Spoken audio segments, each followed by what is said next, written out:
मुझे लग रहा है कि पाकिस्तान मैच जीत जाएगा, उसे लग रहा है कि मैं उसे भूल जाऊंगा, तुम्हें लग रहा है कि मैं झूठ बोल रहा हूं। तो जब हमने ऐसा फिक्रा कहना हो जिसमें हम कहते हैं कि उसे ऐसा लग रहा है, यानी कि उसे ऐसा महसूस हो रहा है, रियलाइजेशन हो रही है, या उसको एक थॉट ऐसी आ रही है कि ऐसा हो जाएगा, कुछ भी लगना, उसको इंग्लिश में हम कहते हैं हैव अ हंच।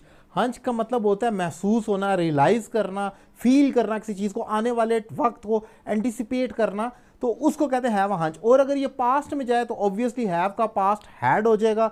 ये एक इंपॉर्टेंट टॉपिक है, मैं डिफाइन करूंगा। अगर आपको मेरे समझाने और पढ़ाने का तरीका पसंद आए तो आप मुझसे ऑनलाइन इंग्लिश लैंग्वेज कोर्स भी कर सकते हैं, पाकिस्तान में या पाकिस्तान से बाहर किसी भी जगह से, एक रीजनेबल फी पे कर।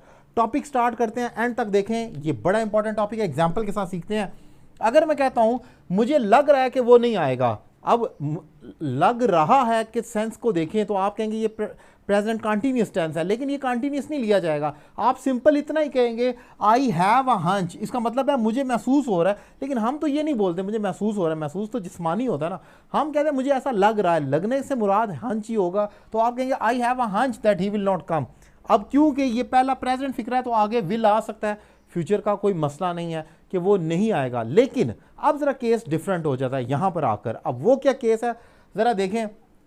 जैसे ये एग्जांपल लिखी, इसकी उर्दू मैंने लिखी, she had a hunch that I would forget हर। उसे ऐसा लग रहा था या उसे ऐसा लगता था, जो मर्जी उर्दू ले लें, उसे ऐसा लगता था या उसे ऐसा लग रहा था कि मैं उसे भूल जाऊंगा। अब क्योंकि ये शी हैड आ गया, ये पास्ट का फिक्र है, तो उसके बाद विल नहीं आ सकता, यहां पर विल का पास्ट वुड हो जाएगा, मैं उसे भूल जाऊंगा।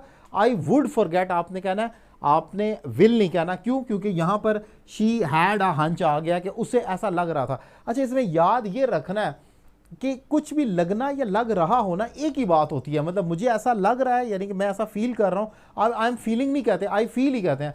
मुझे लग रहा है कि वो मसरूफ है तो अक्सर हम ऐसे, या आई एम रियलाइजिंग भी नहीं कहते, I realize that, I reckon that भी कहा जाता है, ऐसा महसूस हो रहा है। तो उसी तरीके से ये हैव अ हंच का मीनिंग भी यही है कि कुछ महसूस होना या कुछ लगना। अब उसमें आपने इसका कोई हंचिंग नहीं कर देना, आई एम हैविंग अ हंचिंग, या कुछ आईएनजी फॉर्म नहीं आएगी, आप सिर्फ इतना ही कहेंगे आई हैव अ हंच, और अगर पास्ट में है आई हैड अ हंच हो जाएगा। सो ये इंपॉर्टेंट टॉपिक है, अगर गौर करें एक लम्हे के लिए तो आप पूरा दिन इस किस्म के कितने फिक्रे बोलते हैं। उसे ऐसा लग रहा था कि ये हो जाएगा, मुझे ऐसा लग रहा था कि तुम नहीं आओगे, उसे ऐसा लग रहा था कि वो गाड़ी खरीदेगा, उसे ऐसा लग रहा था उसे अच्छी नौकरी मिल जाएगी। तो कुछ भी लगना हैव अ हंच कहा जाता है। एक एग्जांपल आपके लिए छोड़कर जा रहा हूं, आपने इसकी इंग्लिश करनी है।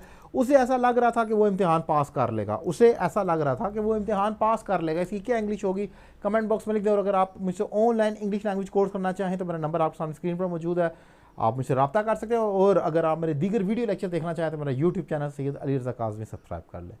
Thank you very much.